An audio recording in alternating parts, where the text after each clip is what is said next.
Students, आज मैं आपको कूलम्स लॉ के वेक्टर फॉर्म के बारे में बताऊंगा।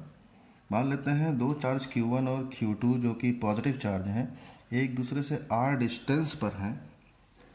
तो Q1 की वजह से जो Q2 पे फोर्स लगेगा, इलेक्ट्रोस्टैटिक फोर्स लगेगा, मीन्स Q2 पर फोर्स लगेगा चार्ज 1 की वजह से, उसका वेक्टर फॉर्म आपका होगा 1/4πε0 Q1 into Q2 upon r² into R21 का कैप। अब हम कैप की वैल्यू रखते हैं। वेक्टर में हमने ये पढ़ा है कि r कैप की जो वैल्यू होती है वो vector r upon mod of r के बराबर होती है। ये वैल्यू अगर हम यहाँ पुट करें तो F21 की जो वैल्यू आएगी वो होगा 1/4πε0 Q1 into Q2 upon R into R cube और वेक्टर R21। ये पहला इक्वेशन।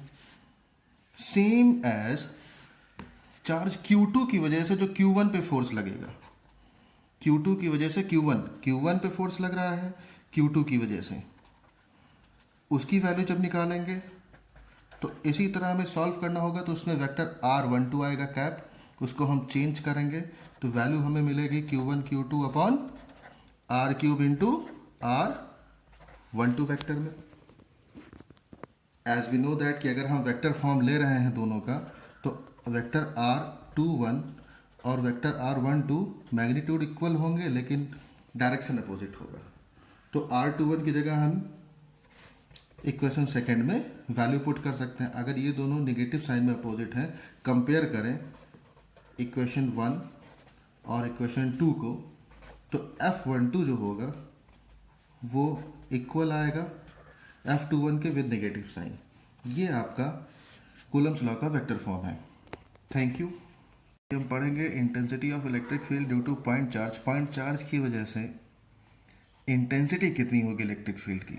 मान लेते हैं कि पॉजिटिव Q चार्ज से R डिस्टेंस पे कोई एक टेस्ट चार्ज है। टेस्ट चार्ज में जिस पर हम प्रैक्टिकल करते हैं वो R डिस्टेंस पर रखा हुआ है। तो इस पर कितना फोर्स एग्जर्ट होगा पॉजिटिव Q चार्ज की वजह से, ये हम काउंट करेंगे। होता क्या है, दोनों ही पॉजिटिव चार्ज अगर हैं तो रिपल्सन फोर्स लगेगा। अब Q0 की वजह से, यानी due to charge Q0 force कितना एग्जर्ट होगा F। तो यूनिट चार्ज की वजह से due to unit charge force कितना एग्जर्ट होगा F अपॉन Q0। तो यूनिट चार्ज की वजह से जो फोर्स एग्जर्ट होता है वही किसी इलेक्ट्रिक फील्ड की इंटेंसिटी होती है। इसको हम E से डिनोट करते हैं, यानी E is equal to F upon Q0। ये इलेक्ट्रिक फील्ड की इंटेंसिटी हो गई। कूलम्स लॉ से अगर हम F की वैल्यू यहाँ रखें 1/4πε0, Q1 यहाँ Q है और Q2 आपका Q0 हो गया, upon R² whole upon Q0 unit charge. Solve करें तो वैल्यू क्या आएगी 1/4πε0 Q अपॉन R²। ये इलेक्ट्रिक फील्ड की इंटेंसिटी होती है मैग्नीट्यूड में।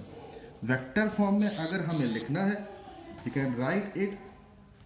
वेक्टर फॉर्म में क्या होगा, vector E is equal to 1/4πε0 Q upon R², और जो R है उसका R कैप ले लेते हैं। यू नो दैट कि R cap is equal to vector R upon mod of R।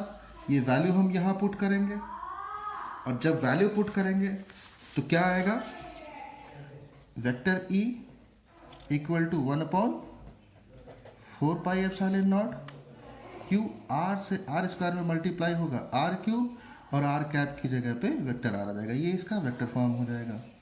Okay students, thank you.